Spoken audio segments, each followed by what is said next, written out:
What's up, everybody? Welcome to Thursday, episode 4, Blind Sample Showdown. We got a hell of a show tonight. We have Ryan Negley, former master distiller, made Boulder Spirits, and Top Shelf Whiskey, Dustin. Top Shelf Whiskey is a channel on YouTube. If you have not checked it out, please go do so, but make it after the show.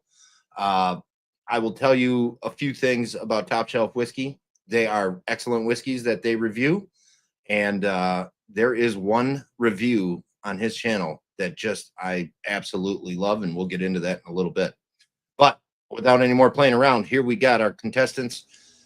Here is Dustin. Hey, guys. And here is Ryan. Buenos noches. Cheers, everybody. So how we guys doing tonight? Pretty fantastic. Pretty fantastic. Happy to be here. I'm glad you joined in. It's a good fun time, and I'm glad I got some new faces on here, and the caliber of the new faces this year is just fantastic. So I feel like I'm in trouble here. I'm going against a master distiller. Well, that's some loose terminology. I was on the blending side, and master is not a word in the craft world I think many people can actually formally use. I'd still say blender's it's pretty impressive, man. Respect. Well, thank you. No, that's the fun. That's for me. That's the fun part of it. Regardless of what you were called, I'm a big fan of your work. Big fan. Very much appreciated. All right. And Dustin, on your YouTube channel, the best review I've ever seen come out of your channel is definitely the Garrison Brothers. I was hoping you'd remember exactly which one I was talking about. Oh, there's no question there. That was one I paused for a second, but I actually emailed them about the whiskey, and their response to the email is where I was just like, all right, fine, fuck you guys. I can imagine what the response was. I don't even know what the email said, but I can imagine what the response was. So they're quite positive about their whiskey with no basis for it. Yeah. Yeah, they're very proud of it. Jason knew right off the bat. All right. So you guys got 3 samples in front of you. Go ahead, got them in the glasses. Do not lose track of which one is which. That has happened, and I don't know how to recover from that. Well, the key is I left whiskey in the sample, so if I have to, I'll just get new blends. There you go. I've already shot all 3 samples, and I'm just going off of memory here. So perfect. Well done. Like a kind of ruins the cowboy. show. So for those of you that have not seen the show before and tuning in for the first time, I send 3 random samples from my collection. I put all my open bottles into a randomizer, select 3 whiskeys, and those get sent to these 2 fine folks. They're going to go through these whiskeys and let me know what they think it is as far as generic category, generic ABV or proof, generic casking. Same 3 things, except now getting a little more specific with specific category, ABV, proof, and specific casking. And if they want to shoot for some bonus points, they can tell me what distillery and what bottle it is. There is a possible of 10 points for each sample, 30 points for the show. I hate saying there's a winner or a loser, so the person with the most points at the end of the show moves on to the next round of the bracket. Realistically, nobody loses here. You get to try some whiskeys, hopefully that you haven't had before, hopefully that you like as well. Sometimes that doesn't work out either. But not every spirit is for every person. So, and you guys go ahead, get started. Well, Jeremy, how'd you come up with this format? That's actually it's a combination of a few things. So, one, I can't drink everything I have behind me. There's 0 chance that in the next 45 years or 50 years or however long I'm going to be left on this world, that I will ever even be able to get through this. And I still keep adding to it on a regular basis. So I needed to come up with a way to share more. I share, people come here I go places, we do meetups, I share lots of stuff. I bring lots of bottles, send out samples all the time, do all that kind of stuff. But I needed to accelerate that a little bit. So that was part of the decision. On Instagram, there was a guy, Whiskey Chronicles, Will, doing a speed tasting for a little while where he sent 6 samples, went through a rapid fire of not really trying to guess what it was or anything like that. But it gave me the idea of doing something like that. So I sat down and I figured out what would be an easy way to do this. And in the meantime, in that figuring that out, I was doing a Christmas advent calendar that was a private one. And I sat and tried to figure out what each sample was before they told us what the samples were the next day. So in all of that, it kind of came to what it is today. So I like the format. I feel like a lot of the people in the comments and that watch the show, they're kind of invested almost. It's like keep watching and they want to keep watching, which is realistically what you're after, is people coming back every week and people staying for the whole show. So, and speaking of my people, let's do a little roll call while you guys are going through. First and foremost, we got Whiskey Punkered with some life wisdom here. If there's anything I learned in life, it's this: if they own a pair of Cookie Monster pajama pants, it's not your cookie you need to worry about. Words of wisdom. Thank you, Dan. We got Brian F here. Whiskey Addict Mike, thank you guys. Single Malt Frontiers in the house. Doug, how you doing? Oh, Ryan blanked out again. Whiskey Deek Ryan, thank you for joining. Smoked by Ash Joe is here. Spicy Strawberries in the house. Take it easy tonight, Spice. We don't need anybody getting scared of you again.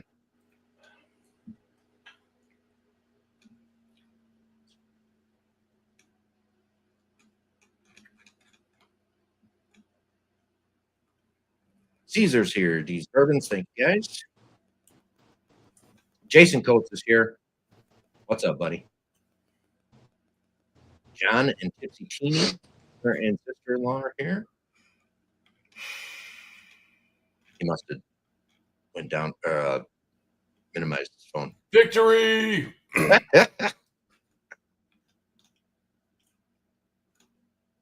Patty is here.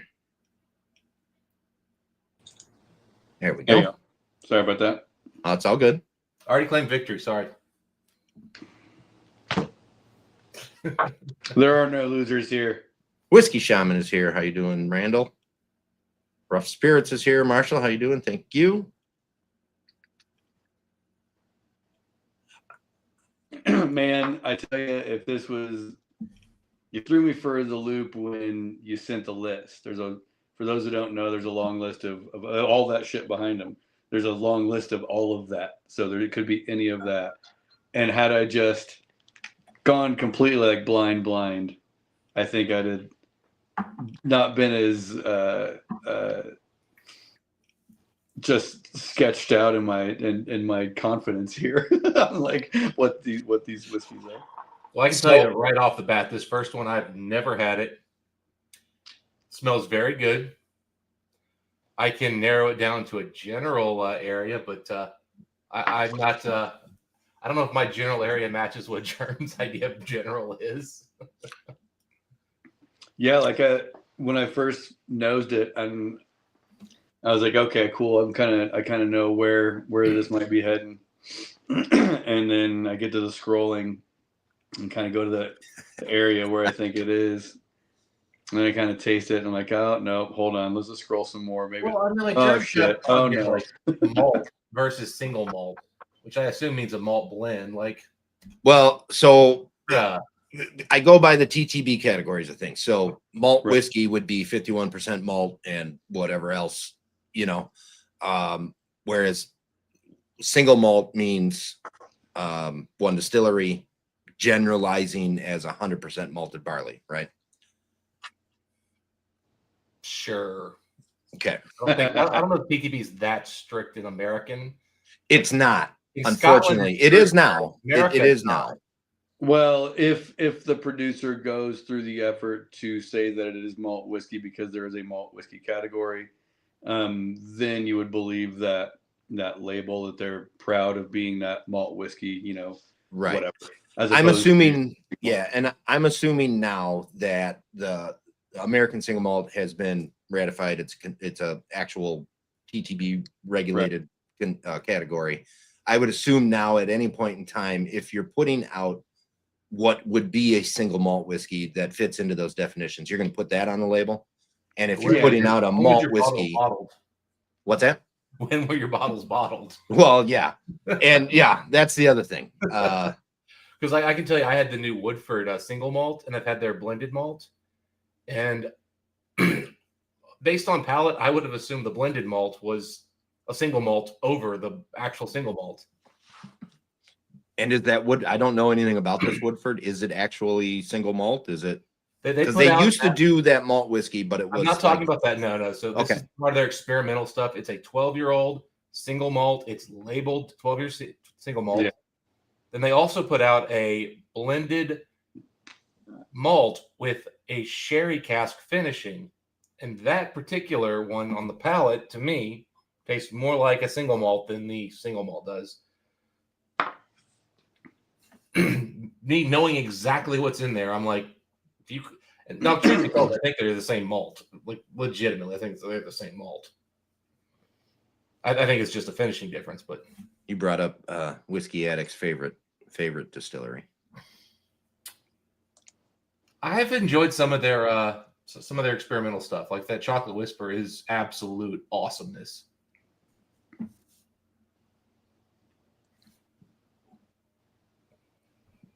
All right, so Ryan, will whiskey for work? Yeah. What is this? This is my new venture off to the side. So within the distilling community, there's a lot of folks that need people like me but can't afford a full-time me. And so it's my way to kind of go around and offer my blending services and marketing services and all that kind of stuff at a contract level. Okay. So I've actually got my name coming out on my first project here in about a month or so. Little bourbon with a local distillery here that got to play with some MGP barrels, 7 to about 12 years old. So that'll be hitting the streets and the internets here in, like I said, about a month or so. Perfect. And then, just keep building a catalog of projects from there. Sure. So more of like a consultant for a period of time, whatever the contract Totally. comes through. Yeah. Totally. That's cool. That's very cool. And then Is it- hopefully, knocking on the woods, starting a YouTube venture as well, but still kind of putting that one together. Okay. Well, I'm sure you got a few followers here already. So All right, are we going for this thing? Is that when you guys say you're ready for it, you let me know. I'll let Ryan bleed off if he's ready. Are you ready, Dustin? Yeah, I think I'm okay. Yeah. Let me give All it just another fair. I'm over here scrolling to make sure I've got the right list of stuff here. So it's Let me doubt myself just one more time here. There you go. absolutely. The second guessing is always where it's at. I can tell you right now on this one, I don't even have the foggiest guess. Like this, I'm positive it's something I've never had. I'm guessing even a distillery I've not had. So per usual, I am drinking something that pertains to both of my guests. My first pour tonight is a Boulder Spirits peated American single malt. Fantastic. And when I get to my second pour, I'll show you what that is. better be Springbank. You're an ass. Now I'm going to put it away and grab something else just because. it better be Cavalon. I don't think I saw that on your list, but you need some Cavalon in your life. It's there. It's on the list. Did I miss it? Jeez, was that? You guys have no idea how big this list is. 14 pages, I've heard. It is. And it's not small font.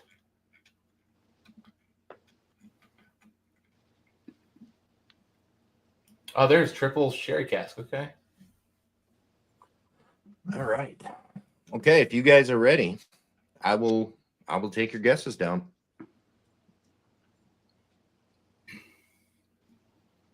Oh man. Oh, go ahead, Ryan. No, this is gonna just be so embarrassing. This is just gonna be awful. No embarrassment. It's meant to be fun, and realistically, even some of the well, I don't want to say it that way, but professionals, let's say, get few points sometimes. So generic category is, what is generic category versus specific category? So let's just say, for example, you think it's generic category would be like bourbon, and then when you get to specific category, is it a bottled and bond? Is it a high wheat or a weeded bourbon, high rye bourbon, finished bourbon? But he does include like blended versus not blended, and he includes like things like single malt versus malt. Right. In that. So I'm going to just say it's single malt for that one. I don't know if you want us to go one by one, like back and forth. I'll take all of one of your answers first, and then go to the next one. So all right, cool. So I'll give you that single malt. ABV, Dustin. I'm going to go with 100 proof for 50%. Generic casting is just going to be refill. Specific category, I'm saying American single malt. I believe that's correct for what that is. That works. I'm going to stick with 100 proof for the specific ABV proof. Specific casting, I'm a little terrified of this, but I'm going to say it's the malt giving the fruity notes here, and I'm going to say it's a refill bourbon. Or just bourbon casking, right? You don't have to just ex-bourbon. Yeah, ex-bourbon works great. That's a good answer. Oof. And then age, God. I mean, leave age out. Okay. Oh, tiebreaker. Sorry. Yep. All right. Single malt. My proof was 110, and I put first fill for that. Generic casking. Specific category, American single malt. Wait, first fill meaning it's a new oak? No, first fill to me is... Yeah, so I think what Germ said is... New used or both? Oh, sorry. So used oak then. Okay, yep. That's what I took your answer as, so I just wanted to double check. Perfect, yeah. Specific category, American single malt, specific ABV proof. Yep, again, 110, 55%. And casking, yeah, for like first fill bourbon.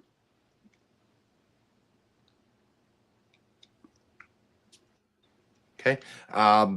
Dustin, do you have a distillery and bottle in mind? I thought we were doing that at the end here. So I'm going to say it's probably a Stranahan's because I've never had them, and they sound like they're of that note. And then, gosh, what did you have like their what is their standard bottle? It's the yellow label. Yeah, but maybe we go with let's do yellow label, I guess. I just don't know enough about them. But okay. Ryan, do you have a distillery and bottle in mind? Yeah, I'm actually going to go back just 1 second on the specific casking. Ex-bourbon with a cider finish. That's where I was going because of obviously my guess being Virginia's cider cask. Very good. VDC. Cider cask. This guy's either a savant or, man, I'm in trouble. All right, you guys. Excellent answers, by the way, both of you. You guys are very, very similar on your answers as well. So that always makes for an interesting sample on the review. And you guys go ahead, get into sample number 2.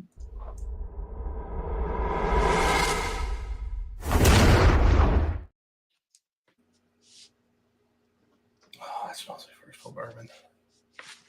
All right, so yeah, how many are in your collection, Jeremy? The last count was 570. That's that list, and I've added like 4 or 5 since I made that list. Sure. So, I mean, the list updates as soon as I add a bottle to it. So, And you own your house? yes.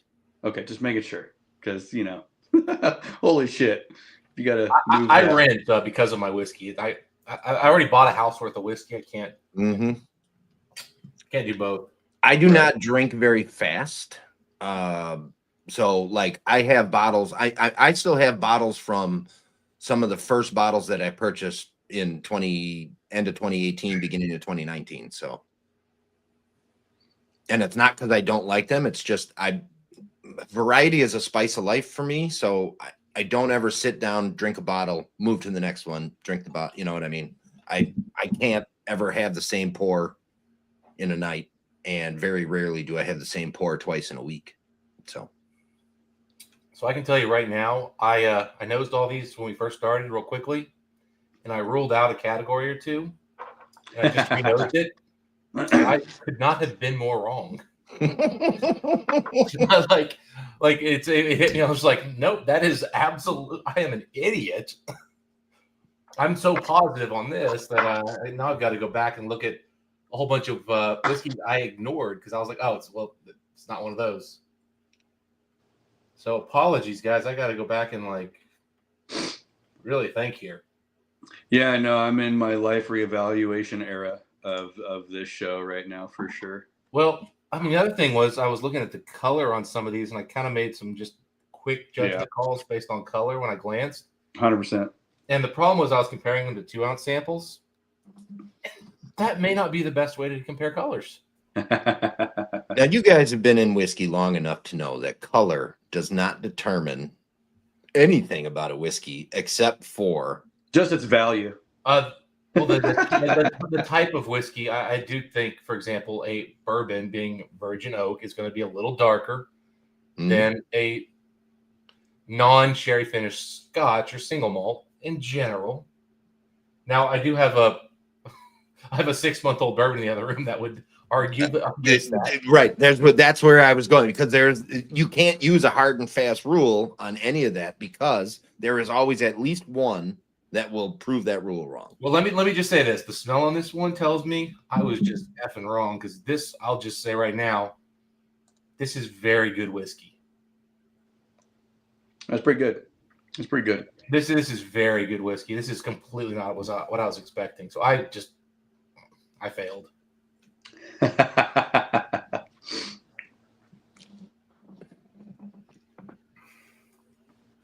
And now, when you mailed out the samples, were they as random to you picking them, or did you have a little bit of a picking hand? So what I do is, before any of the people even make it into the bracket, so I don't even know who's going to be on the show this year, except for the final 8 that agreed to come back. Yeah. I set up the 32 boxes with the dates written on them. Okay. And I list out the dates that the shows are going to be. Dope. All right. And then I hit the randomizer. And then the first 3 whiskeys go on date number 1.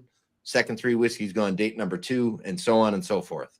So I don't know who's getting what at any point in time until after I select the people for the show. Bellissimo. So I really do try to make it very, very random. If I were picking them by hand without the randomizer, there would totally be a pattern. And anybody that would know me or spend any time with me or been on the show once or twice before, they would figure that pattern out fairly quickly, I'm sure. So, yeah, the randomizer has been my friend for this big time.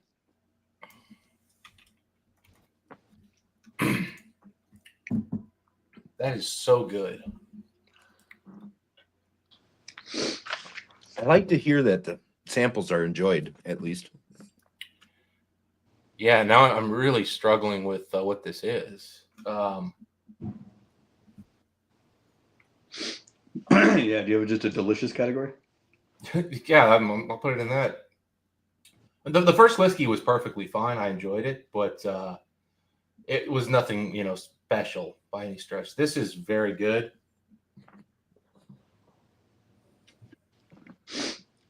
And off the list, I'm kind of I'm struggling because I have an idea, and it's like I don't know if it's that good.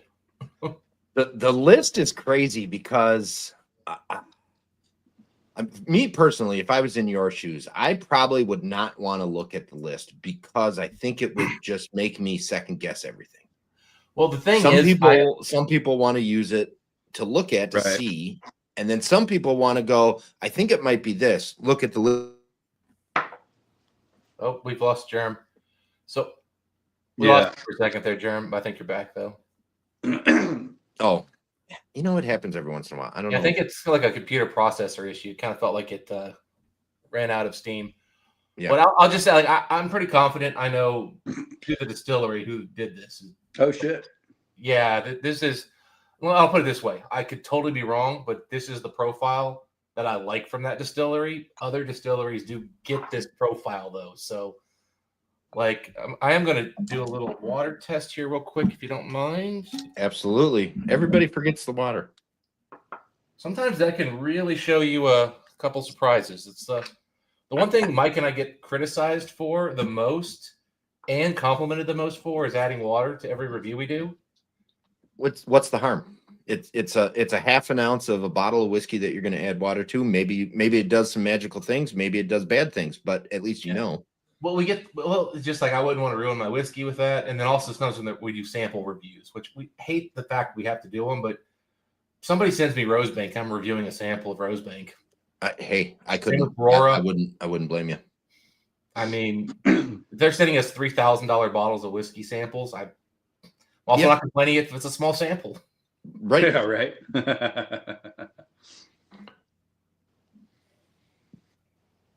This is my happy place in this particular style.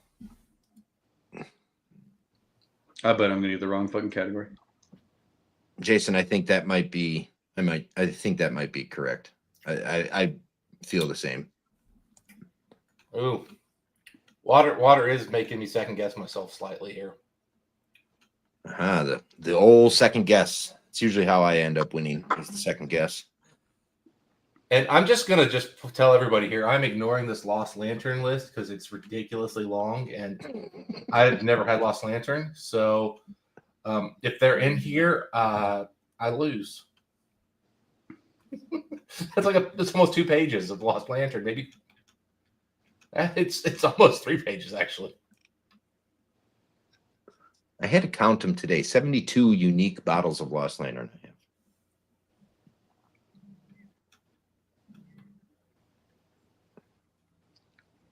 I'm not sure how or when that happened, but it did.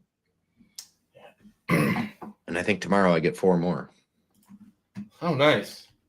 Wait a minute. Where do y'all live? I'm in Wisconsin. I'm in Cincinnati. The nasty. Okay. So, I mean, that's a major part of it, unless you're getting, samples shipped all the time. We have different distribution worlds, like especially in craft.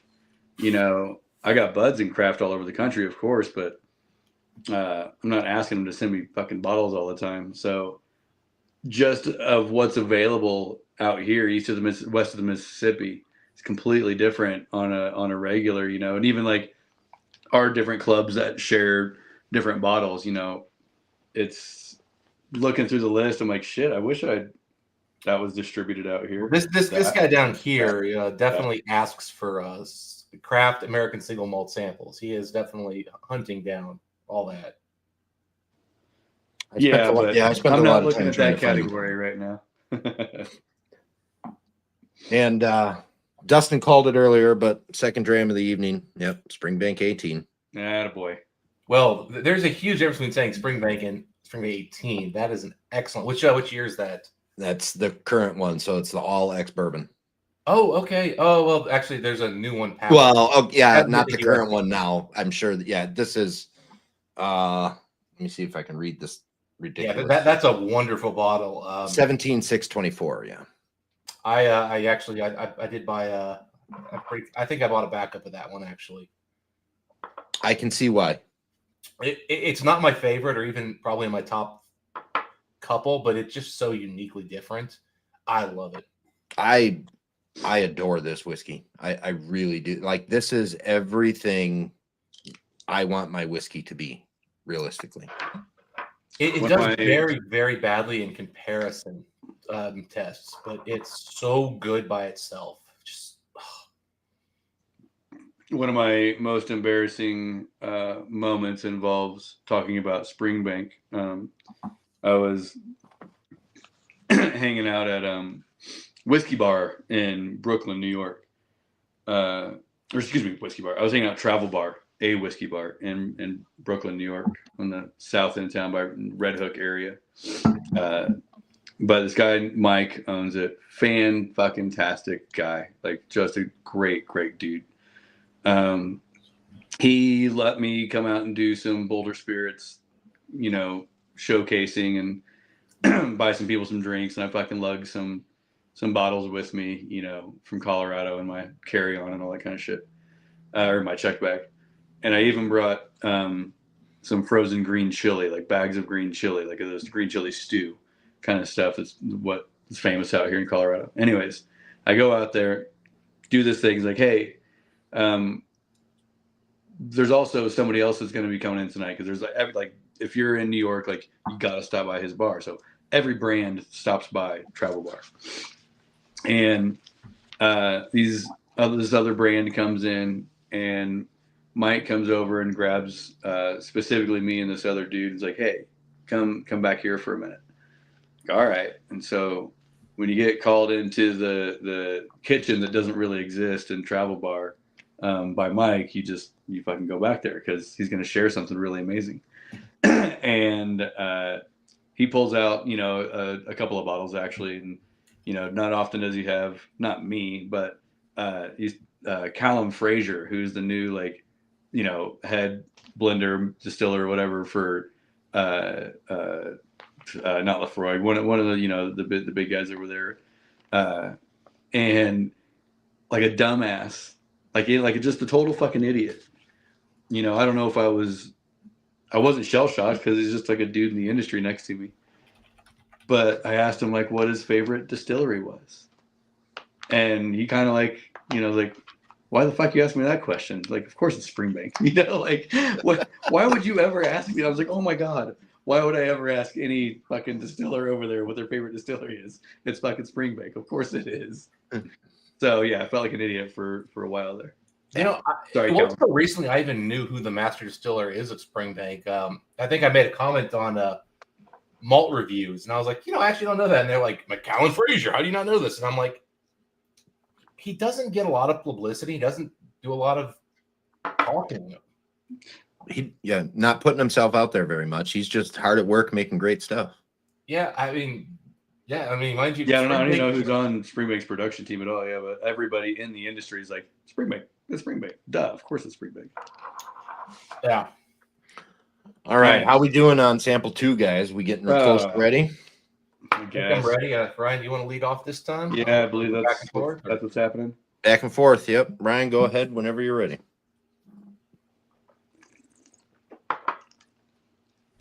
Now right back to it.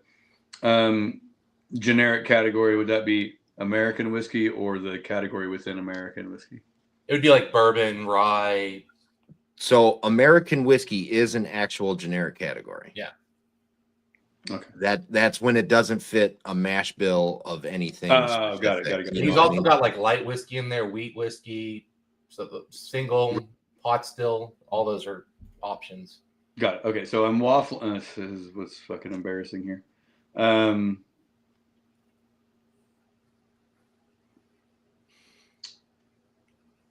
Springbank, exactly.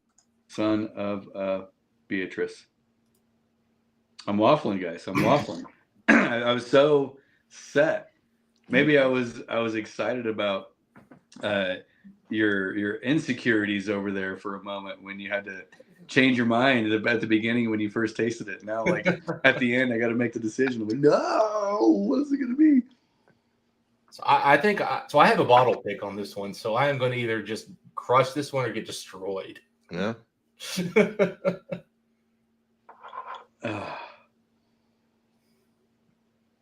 Probably just throw it. I'm almost right. I'm sure I'll be wrong, but I am afraid. I love that shirt. Man, I'm still gonna go that this is a rye whiskey. And if it's a high rye recipe, at least I'll have some sort of redemption. Yep. Proof 110. No, I said that last time. We'll go 111 for the sake. Generic for virgin oak. New oak. Yeah. Got it. Specific category.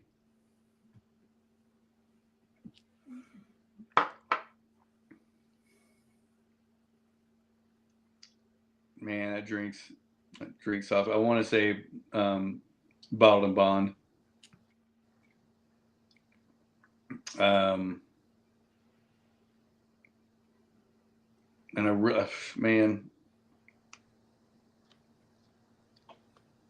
I want to give it to.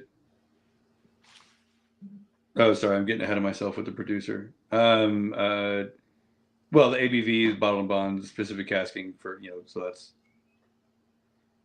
All right, I'm not telling you the age guess, exact distillery. Man, you're killing me, Smalls. I'm going to go Woodinville.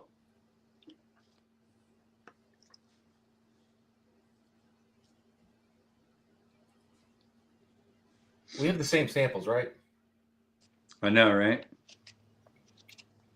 It's crazy how sometimes you can be very, very different or very, very the same. Okay. So it's bourbon, 125 proof. It's virgin oak. It's Kentucky straight bourbon. It's 124.8%. Specific casting, I think virgin oak is just that. Yeah. What was your proof again? Your specific? 124.8. It's Heaven Hill.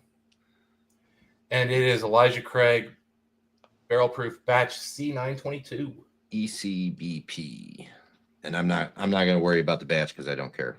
Okay. Well, I'll tell you what. I went back and forth between two batches you had on your list, so I actually. I'm going to write down your batch number because if you are right, it's like that's pretty impressive. You said C922. Yeah. There's another one that like literally is like the only thing that is annoying is the age difference on the two is like months. It's not even like a year apart. Man, I wanted to put it in the bourbon category so bad, but my brain is just nosing it. Like maybe I want it to be, Yeah, I will be shocked at Woodinville because I just think it's older whiskey than anything Woodinville does. But that's why there's an 8-year in there. I just didn't know what that was about. Oh, I haven't had an 8-year Woodinville. Maybe, yeah. Woodinville is doing some good stuff with some of their single barrels. Can I tell you something? I've maybe one sip ever had an EBCP.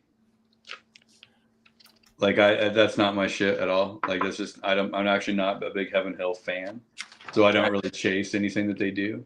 So except for the Parker's annual, like I love the Parker's releases no matter what. Gotcha. Easy.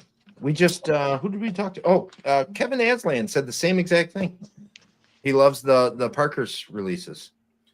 I actually just tried this year's Parker's, and it's everything I hate about American single malt, and everything I love about it at the same time. It's Parker's this year is an ASM. Yeah, it's an aggressive, overly done, too much wood and cask and finishing influence American column still. Yeah, I don't know about that. That's the big one. That's huge. That's a huge thing. They use column still or that. It's the fact that they overdo the wood. Yeah, that's what drives me nuts on these Americans. Not all of them are doing it, but a lot are, and that one hit me like God. I find the heritages or the bigger bourbon distilleries that try their hand at an ASM somehow find a way to just decimate the barley. Well, I mean, I think Bullet did okay. Mind you, that was sourced from MGP, but that seemed to be okay. But like New Riff, I thought their casks just overpowered the malt, and it's just that New Riff was weird, man. Because the casks overpowered the malt, and I've had all three of them. It was weird. But let me tell you, they're not stopping it. They're just overpowering. So I think it's become a bit of even some of the Texas stuff that I've really enjoyed, they're overpowering it. Just my 2 cents. Yeah, your opinion is valid. All right, guys. Sample number 3. Let's get to that whiskey.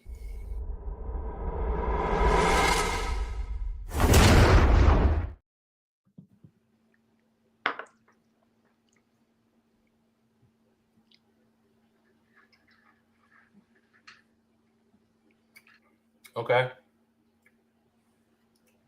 I've had stuff like this.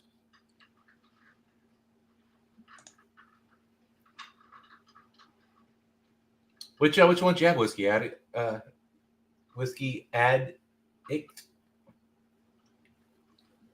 Was it the new batch? I think it was the first one. Because the newest one, they upped the peat level a little bit. They actually put enough peat in there to like kind of give it a profile. So I know that's going to upset some people on top of it already being a weird whiskey. I think so too, Randall. Sorry, I'm terrible at the YouTubes, so I'm just looking at some of the comments. I'll chime in just because last night I was giving a presentation on the modern history of American single malt whiskey to a lovely group of folks at the very first American single malt whiskey bar here in Denver called Little Wolf. And part of the presentation ended up going into that new, the Kentucky guys, we'll just call it Kentucky, getting into the ASM business. And, it's the one time that within American whiskey that something didn't come out of there, right? Like it came out of whole different world, whole different scene. And one of the reasons early on that some producers used new oak was because they wanted to be able to call it whiskey, and they were afraid that not whiskey, but a straight whiskey or bottle and bond or whatever. And these new guys coming in, putting 36-inch fucking column distilled malt, beat the fuck out of spirit, probably into oak at 125. New oak at that, aged in the Midwest, which, just is different than where the rest of the single malts around the country are really coming from. Is it a conspiracy theory that they're just trying to do what Big Beer did back in the day and just fucking put the category down by putting out crap product? I don't know. That's one person's take, but that's more than one person because I had that same take. But somebody had mentioned about New Riff. That's the one Kentucky single malt whiskey that I've actually enjoyed out of anywhere in Kentucky so far. I think they've learned how what they figured out was you put in a darker roasted malt to battle the barrel flavor, and so it comes across, in this kind of balance coming up. Whereas I'm not a huge fan of roasted malts at all. I want just the pale or just the distiller's malt or whatever, and let your distilling techniques and let your aging techniques and let your blending techniques on the back end kind of show what you're able to do. But New Riff, that's probably my favorite. I got the only New Riff bottle I got here is their 6-year ASM or whatever. 7, I think. Is it 7? Maybe it's 7. I don't know. The most recent. I can't actually see it. I can see the top of the black bottle. That's all I can see. I don't dislike it at all. I bought all 3 batches and I bought a backup with the first one, but I don't think they quite balanced it. I guess I'll say that. I think the wood overpowers. Even so, That just my opinion on that. I think they're doing too much. They got too many different casks involved. They're using 3-4 wood types. It's a bit much. Yeah. We'll see where the American palate goes with it. You know, it's right. It's a category that's got to define itself, and it's got to be unabashedly, to this day, like, we're not trying to be Scotch, and we got nothing to do with bourbon. So please don't compare us to that. Like, this is a new thing, and well, I mean, like the discerning folks will be able to tell quality spirit from not. That's, you know, all of our jobs. But I think McCarthy's has done a kind of going the more Scotch route, and they're doing a phenomenal job with it while still being a little unique. I don't think you need to avoid trying to be more Scotchy. Just make it good. yeah, I'll vehemently disagree there. I mean, the make it good part for sure, but why would you ever want to imitate anything? You know, why would an English producer try to, you know, make a bourbon per se? Well, but I mean, here's the reason: because it's not going to be bourbon because you aged in England, so it's going to be different. I'll give you a great example. Is I've got some Canongate stuff, which is Heaven Hill bourbon, aged in Scotland. It's incredible, and it's a whole different thing. But it's bourbon aged in Scotland, so it can't be called bourbon, but correct. It's an American single. It's an American blended whiskey or whatever. Right. You can't call it that. But in fact, I don't even think call it American. I forget what it actually says on the label. But that's what it is. And it's incredible. And it's not bourbon. It's not Scotch. But it's what bourbon would be if they made it in Scotland. And it's great. So I'd love to find out what happens if you try to emulate Scotch and produce it in America's climates. Like, it'll be its own thing. Well, there you go. McCarthy did it. You know, like, yeah. So I do agree with both of you. One, you know, and there's the old adage, what is it? Imitation is the best form of flattery or whatever. You know, and Steve McCarthy, to be fair, when he did start the McCarthy's line of single malt, it was to replicate a Lagavulin product. That was his goal. Let's replicate this. Let's make this in America. We can do this. I also agree that don't try to be Scotch, be American, be single malt, but be American and make it different. And I love the fact that the option to use new oak, the option to use used oak, the option to use uncharred new oak, if you want to, is there. I like all that. That's great. That can make it different. That can make it unique. At the same time, there's going to be instances where they're going to chuck something in a new oak cask where it shouldn't have been in a new oak cask, and they're going to ruin that one, right? But there's instances where some of these places are making this stuff and putting it in new oak, and it's coming out absolutely phenomenal.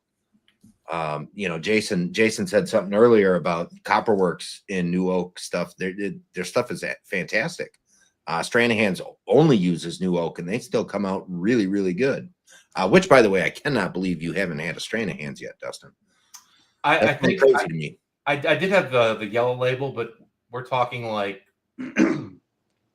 we're talking so long ago, I don't remember it. Okay. I mean, so long. I mean, I'm talking like before I knew Whiskey Tube was a thing. Like I'm. All right, that's a while ago. Yeah, early time. So the other thing that I really like that American single malt producers do, and some do this way better than others, but there isn't a ton that do it, is they age some of their spirit in new oak, they age some of it in used oak, and then they kind of blend them together, and they make a used and new blend, and it kind of gives you that what the new barrel does to the spirit and what, you know, used barrel can do and what just the spirit is with that used barrel, and you get best of both worlds out of that. I really like it when a distillery does that. So for my palate, I just personally think I'd like a lot less new and first fill. I feel like I'm also getting a lot of first fill wine casks, and it's like, bring it down, guys, bring it down.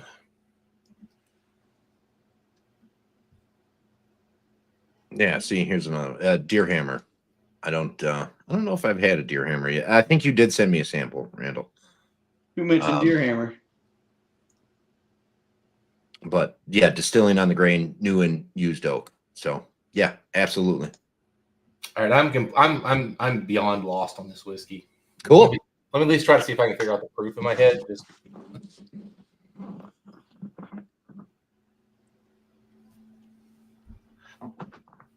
all right. There was some talk in the chat. Let's see. Oh yeah. Oh, I see. I don't see all the chat. My bad. There was some talk in the chat about somebody talking about something similar to this just the other day. What Randall is referring to, and here it is. There's a new podcast in town. 3 guys, 1 grain. Randall, the whiskey shaman, Doug, Single Malt Frontier, and myself sit down together. We're starting a new podcast, and we're going to just talk about American single malt. I feel that we did a little bit of stuff, and we worked hard and kind of talked about it a lot, and then ratification happened, and we all just kind of took a break. But I think what's happening now is we're seeing American single malts come into the stores. They sit on the shelf, they collect dust. The store owners then 6, 8, 9, 10 months later decide that they're going to drop it on clearance, and they lose money on it. So now they're not going to bring it back again. So we need to bring back some focus to American single malt. So Whiskey Shaman and Single Malt Frontier both dropped this on their channels today. It is 3 guys, 1 grain. Check it out. It's inaugural show, about 2 hours long. Yes, Doug is there, so it's a long-winded one, but we love that. But we did a little introduction. What got us into American single malts, and then kind of went in through a couple of different topics. So that one was going to be a longer episode anyways, but we will trim them down a little bit going forward. And we're talking about doing once a month. So please, if you guys get into it, let us know what you think. Have any questions, have any comments, want us to bring something up, let us know. And while these guys are finalizing their decisions, I'm going to play an old commercial, but I got to do something. So to our sponsor, Richard's Liquors, here you go.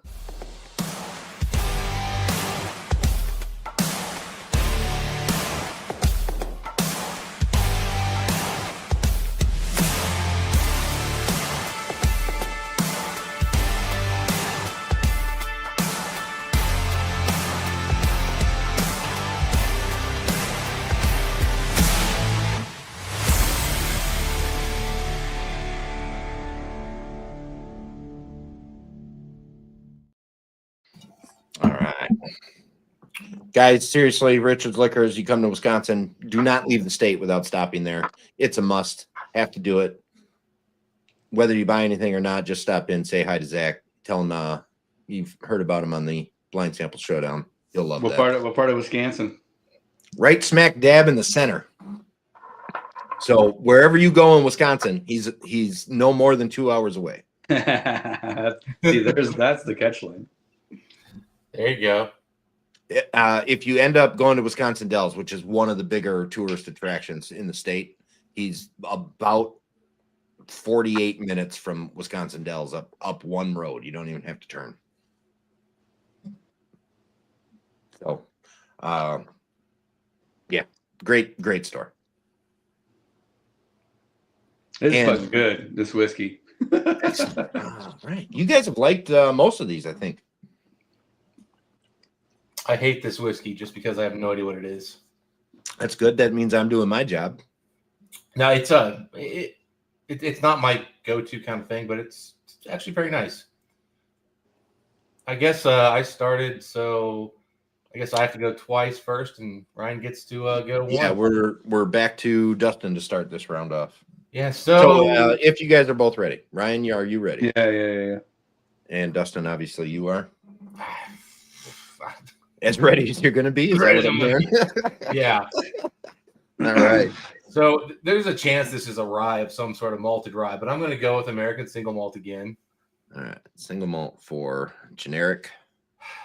I'm gonna go 116 on proof because it could be higher. I was saying 115 in my head, but I'm gonna just bump it one up because I could be a little higher. Casking is gonna be new and refill. Specific category, I think that's just still American single malt, right? That's what I wrote down for you. Yeah.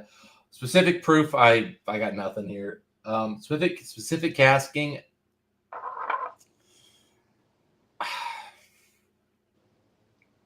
Ex bourbon, and I think there could be. I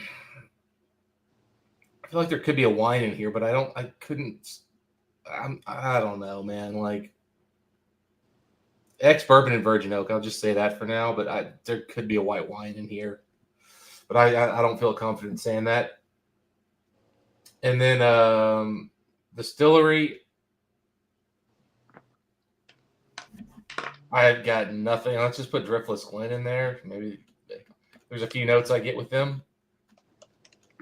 Not even sure if it's on the list, and I've got no idea on the exact bottle. This is out of my wheelhouse. It'd be their ASM. Yeah, this is so out of my wheelhouse. I just don't know. Got it. All right. You skipped specific ABV or proof. Do you want to throw one in there? No, just leave it at the 116. Okay. Yeah. Okay. I mean, put it at 115, I guess, versus that was my gut feeling initially, but it's not going to be evenly 115. That's not a thing. All right, Ryan, what do you got?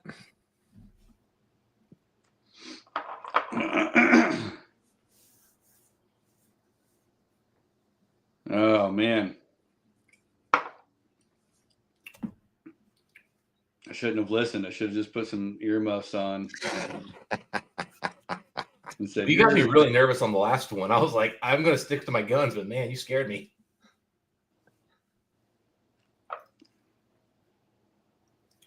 This is totally going to end up being like a friggin' malted rye. I'm going to just be like, damn it.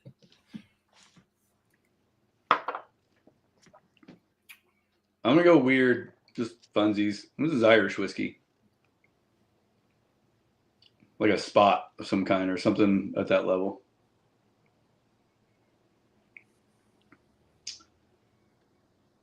Trying to think of any which one of those use either Chateau de Charente or Sauterne. So you're saying it's pot still then for Irish? Because there's a blended Irish and then there's pot still. My bad. I'm not giving you the answers in the order that I should be. I'm trying to help Jerm out. Plus, I'm also like, what are you saying? I'm excited. Yeah, right. Generic category Irish whiskey, proof. Fucking. I don't know, man. In between 90 and 110. That's a big range. Yeah, I know, right? 49%. Generic casking, used oaks of sorts. Specific category, I don't know, Irish whiskey. Triple pot still. How about that? Triple pot still. Or single pot still. Irish SPS, okay.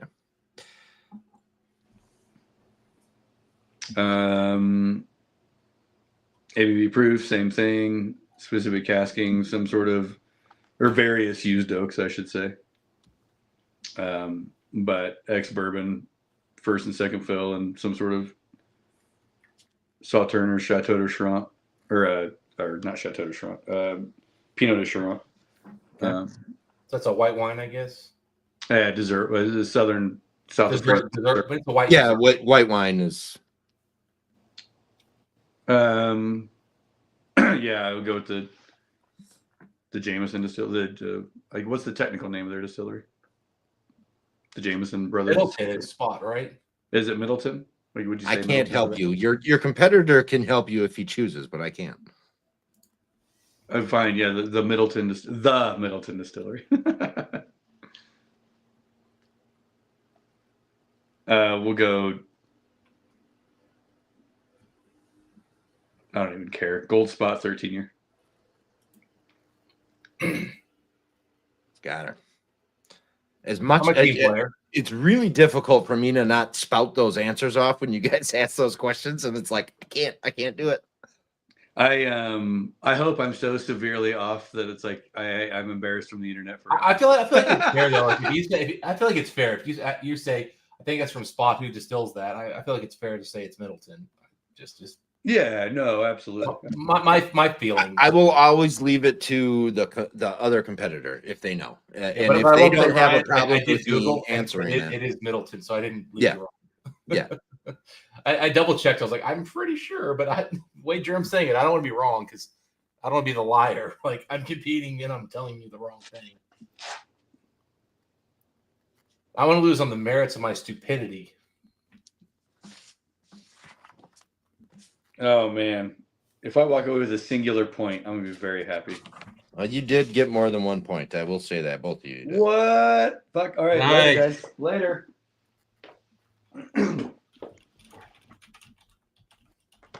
I'm not gonna lie. I am almost out of whiskey though. All right. Now I was showing earlier, like this is what I've got left of the samples, and then this one I drank the whole thing because I've been struggling to figure out what the heck this last one is. There's something about it that's just different to me. So what I like to do is before the reveal, I ask each of you which one was of the three was your favorite sample. 2 for Dustin. I want it to be 1, but it's number 3. Number 3. So we are going to start with sample number 1 then. If you guys had the same favorite sample, we would have started with that one. But okay, so here we go for the reveal. Are you ready? If I can find it. Where is it? There.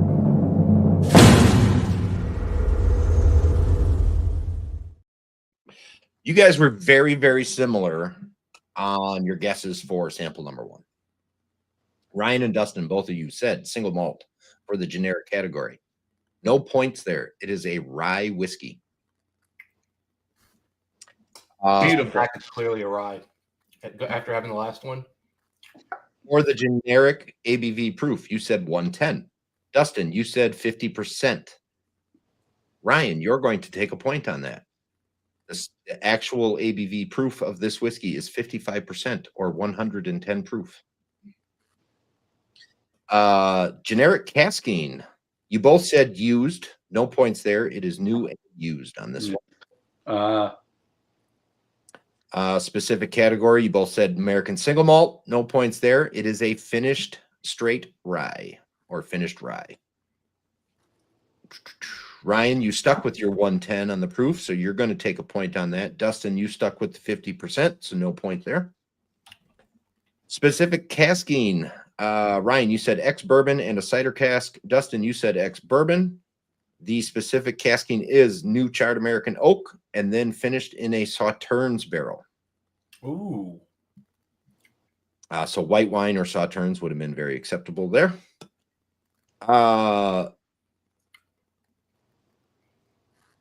And before I reveal what the distillery and bottle is, Ryan and Dustin, both of you guys, Ryan, do you have an age guess for this bottle? Did you write it down? I did 4 years. 4 years. Dustin. Well, I'm obviously wrong because I thought it was American single malt, so I put down 6, but it's 6. probably younger than that. Okay. Well, it's probably 5 then. that has happened before. Back after drinking sample 3 and now tasting this, it's so obviously a rye, but there's something unique about it. That's the Sauternes. I would never have guessed that. You knew it. You called it. You said fruity. You were getting the fruit on it. I was stuck in that. Sorry, I was stuck in that single malt category, so I didn't let. I let my eyes do the talking, right? I saw Virginia cider cask and just went, "Oh, that's the fucking fruit that I'm looking for. That's totally it." You know, like. No, it's crazy. I went back, like going back to this. The spice is so crazy. I didn't get I didn't get any of that spice earlier, but then after having the last two and then going back, it's like my couple like warm up pours tonight were totally wrong for prepping me for this whiskey. I did. Oh. I mean, I drank. Because I actually, Jeremy, before you even got there, I just tasted it real quick beforehand. I went, oh shit, I bet it's rye. All right. So, Exact Distillery, Ryan, you said Virginia Distilling Company's cider cask. Dustin, you said Stranahan's Yellow Label. It is the Hard Truth Sauternes Finished Rye. That explains a lot. Because their ryes remind me a lot of American single malts and how creamy and oily they are. They drink like a malt. It's I'm not a big fan of their marketing push, but they make good whiskey. I can't deny them that. I've only had that rye is really good. I've only had one sample of a bourbon from them that, this was a while ago, so I couldn't tell you, one. Their bourbon's okay. If you can get like a hold of like their caramel rye. Yep. The ryes are where it's at for them. Oh my God. They do a really good job there. Again, unless there's a lot of people shipping some stuff around, not a lot of Hard Truth finding its way to Colorado. That's crazy to me because it's like it's not that far, but just the shipping lanes are just goofy, I guess. Nah, man. The distribution lanes, I should say. It's not even that, man. It's distributors too, right? It's just distributors got to want it. It's the consumer. We all want what's local to us. I mean, us in this group, we want quality. We want to experiment. We want to find the greatest things that we can possibly find. However, the average consumer, when they're shopping, and remember, most people that shop for spirits are actually gift shoppers. They're trying to find the thing that has a connection. And more importantly, if you're shopping in the craft sector, you're more likely distribution-wise not going very far than the couple states that you're already, around. So to build distribution networks outside of your home territory, and then to have the marketing dollars to go spend in, a Colorado whiskey in Wisconsin, that you have to pay somebody full time to be on the ground there, because who gives a shit about Colorado whiskey in Wisconsin, and vice versa for the most part. Unless when that chocolate malt, the caramel malt, and there was one other one showed up here locally with just the YouTube hype and stuff, those sold out instantly. Right.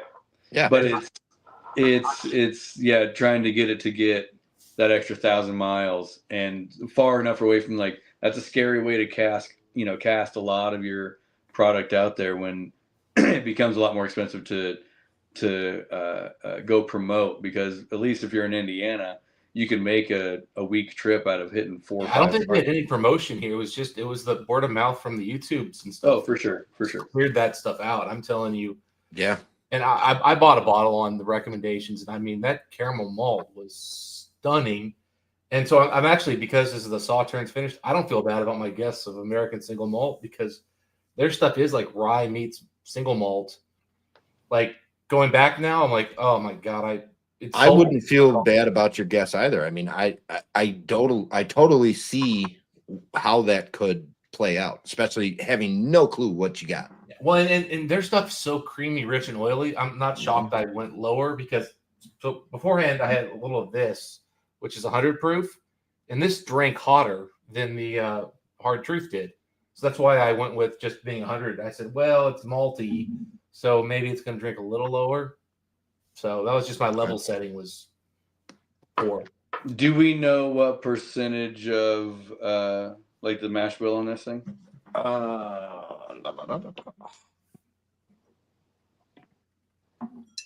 do not. They're not 100% rye. I'm pretty sure about that. They're not 99 either, but I don't remember. Yeah, I probably could do a little bit more research on it, but I do. Let's not this one actually gave me all the information for the show right here on the label, so that's as far as I went on the research on that one. Beautiful. All right. Moving on. Sample number 2 reveal. You guys were kind of close, but different. We were really Ryan, different. Ryan, you called this a rye. Dustin, Sure. you said this is a bourbon. Dustin, you're going to take a point on this one. It is a bourbon. Ryan, you said 111 for generic ABV or proof. Dustin, you said 125.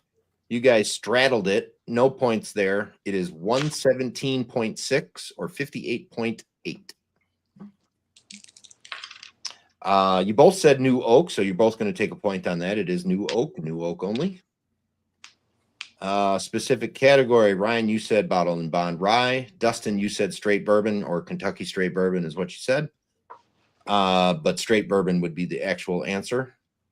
So you are going to get a point on that. I was just trying to cover bases there with the different proofs, you know. I got you. Specific ABV or proof, Ryan, you dropped your down to 100 for the specific. Dustin, you went very specific at 124.8. No points there. Like I said, 58.8, 117.6. Specific casking, new for both of you. You're both taking a point there. It is new oak. Distillery, Ryan, you said Woodinville, and their bottled and bond rye. Dustin, you said Heaven Hill ECBP 922. Nobody got the points there with their guesses. However, you both are going to get 2 points on the exact distillery because they do not give you the information on who actually distilled this. Oh. I cannot find it. It's not published. It is unknown. There's lots of speculation. I took a sip of it before the show and I have my thoughts on it. But that is not 100% matter of fact. So I cannot count you for getting it wrong. So you both get 2 points there. Fine. I'm not really excited about what this is. So the actual bottle is Heaven's Door. This is a single barrel select. This is Tennessee whiskey. However, it is distilled in Tennessee. However, it is not Tennessee whiskey. It does not go through the Lincoln County process. Gotcha. The mash bill is 70-22-8. So 70 corn, 22 rye, 8 barley. So not quite a high rye bourbon, but it's getting upwards near where that starts to be called high rye. Wait, so what is this again? This is Heaven Hill Single Barrel Select Cast Strength Bourbon. Heaven's Door. No, Heaven's Door. Heaven's Door. I'm sorry. Yes, Heaven's Door. I'm going to have to buy one of these. This is excellent. Dude, if you're comparing it to EB, whatever, ECBP. When you said this, I had real, I'm like, are you, see, now I don't like it. Really? I think it's very minerally, and I believe this is Dickel. For me, it was dry. It could be the back and forth of the different whiskeys for sure. Like, it could be. That. And that would have been my first sip of whiskey on the day. This was my fourth, so I agree with Ryan on the dry, but I thought that was the alcohol. So that's why I thought that's kind of what led me, because initially Right. I was thinking 115 on this for ABV, and then I was like, but it's so Heaven Hill to me, and there was nothing else here that looked like it, and I was like, I'm going for the home run, man. Right, the list is throwing us off. Yeah, because I would have absolutely said 115 was my initial thought on the ABV here, and I said, well, going up to 124 is not crazy.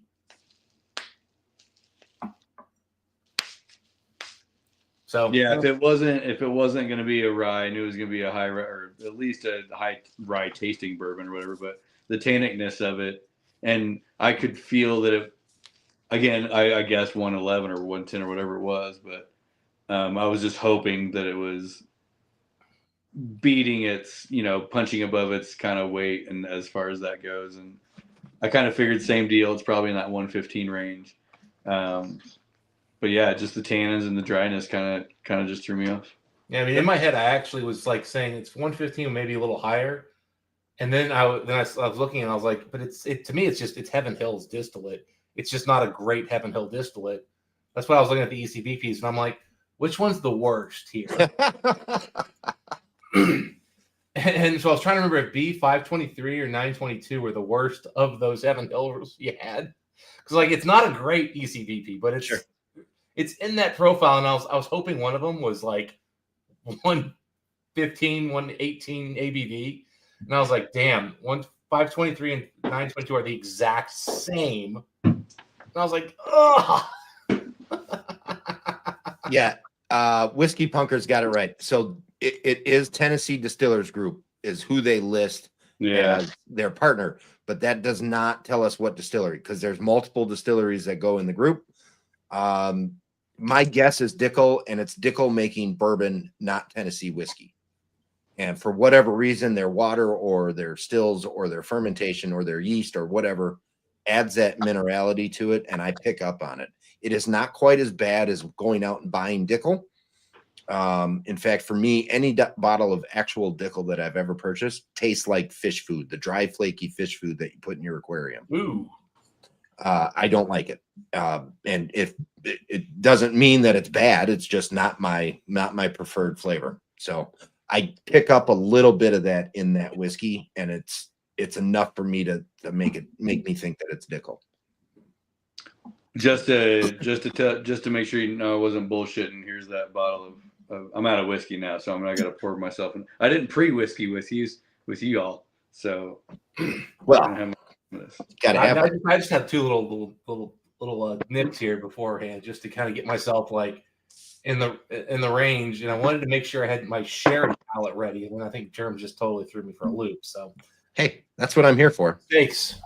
All right. Yeah, I think I was worried that tasting things right before was just going to throw me off even more, but I don't think it matters. In a perfect world, I'd love to have like a Buffalo Trace beforehand. It's just like a simple, easy, I know level sets with the alcohol levels, but I don't have any stuff like that right now. I mean, water works the same. So anywho, that was a shot at Buffalo Trace. Let's move on to sample number 3's reveal. Ryan, you said single pot still. Dustin, you said single malt. Dustin, you're taking a point on this one. It is a single malt. Ryan, your generic ABV and proof with 49%. Dustin, you said 116 proof. Ryan, you are taking a point on this one. It is 50% or 100 proof. Generic casking. Ryan, you said used. Dustin, you said new and used. It is new and new only, actually. Ryan, you said Irish single pot still. Dustin, you said American single malt. Dustin, you're taking a point here. It is American single malt. I feel like such a betrayal to my category. I know. ABV and proof. Ryan, you were still really close with 49%. Dustin, you went down to 115. No points there. Specific casking, Ryan, you said ex-bourbon and a white wine would be the answer that I take, but you said a Pinot de Chirance. Dustin, you said new and ex-bourbon, so no points there. It is new and new only. Ryan, your guess was the Middleton Distillery with the gold spot. I said if I had a third choice, there would be white wine in there. Mm-hmm. I get no points, but... Dustin, you said Driftless Glen, no bottle guess, but they only have one American single malt. So, but either way, it is not either of those bottles. It is a little place in Texas by the name of Andalusia, and this is their Palo Duro. Fuck me. I should have went with my gut. So Palo Duro for Andalusia is, if you don't know, it is all Texas grown barley, all Texas malted barley, and then they distill it in new oak. Some Palo Duro releases have finishing, some don't. This one does not. And it is made with Palo Duro malt or Palo Duro pale malt, grown and malted by Maverick Malt House in Wildorado, Texas. White wine in Texas whiskey is evil. That is an incredible way of hiding the Texas. Beautifully done, Germ. No, what's what's great about this whiskey is, I also kind of went single malt, right? It's one expression of barley, and what I believe that American distillers in the American single malt category, I don't enjoy multiple malts, multiple roast levels, fucking caramel malt, chocolate malt, all that bullshit. I want to see how you can express pale malt the very best fucking way you can. Whatever malt house you use, from whatever farms that they're sourcing their grain from. Perhaps those are the 2-in-1 combo, right? But how can you take either distillers or pale malt all the way through the process? And motherfucker, I just compared your whiskeys to Middleton, like a spot. Touche Andalusia, like that's some fucking beautiful whiskey, man. That is a beautiful whiskey. I haven't had anything from Andalusia that I haven't said was a good whiskey. Some of them, especially as of late, the last year or two, have been just absolutely outstanding. I highlighted the comment there, but Moose is a genius. He knows that equipment, he knows what he's doing, and he makes music with that stuff. So yeah, man, that's beautiful malt. It's great yeast. It's distilled low and slow. Probably going into barrel at fucking 110 or 115 or something like that. Like I had 3 Andalusias samples from Whiskey Crusader maybe 3 or 4 years ago, and that's all I've had from them. So definitely not a distillery I know well. And this is nothing like any of those because, again, there's white wine in here, and it's a completely different profile. And that white wine really does. I even went back to it and tasted it. Whereas here, I realized I probably should have said rye. I was never would have guessed Texas, that white wine. Like, once you said it, I was like, okay, I can kind of, sort of. But, like, I've gotten that note from other distilleries, that white wine plus Texas, it just. Well, this one is new oak only. Yeah, it's only new oak. Well, and so, okay. No, okay. My bad. That's what I'm saying is those little beautiful fucking creatures that live inside that piece of grain. And when you mash it up and you do the yeast and you do all the beautiful distillation techniques, and then you find weird pearish flavors and dark raisin flavors and all these things that come out without having to utilize those wine casks. Holy shit. Touche. Yeah. I have this affection for bourbons that are not finished, just straight up bourbon, new oak, that come across with artificial grape soda or grape juice flavor notes. I love that when a bourbon hits that without touching another cask. I think that's fantastic. And, you're a Buffalo Trace fan? No, I am not. I don't get that on all the time. Eagle Rare. Yeah, it's not as strong. Pure Kentucky. Well, because Pure Kentucky has proof. If they proofed up the Eagle Rares, they would give it to you. Maybe, but I don't get it on Stag.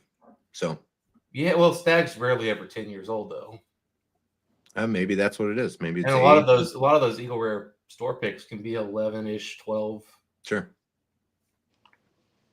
But so through sample number 1, Ryan 2 points, Dustin 0. Sample number 2, Ryan 4 points, Dustin 6. Through sample number 2, a 6-6 score, and sample number 3 decides it 1-2. Dustin, you're going to take this by 1 point, 7-8. I thought I lost, man. 7-8. Cheers to you, sir. Excellent.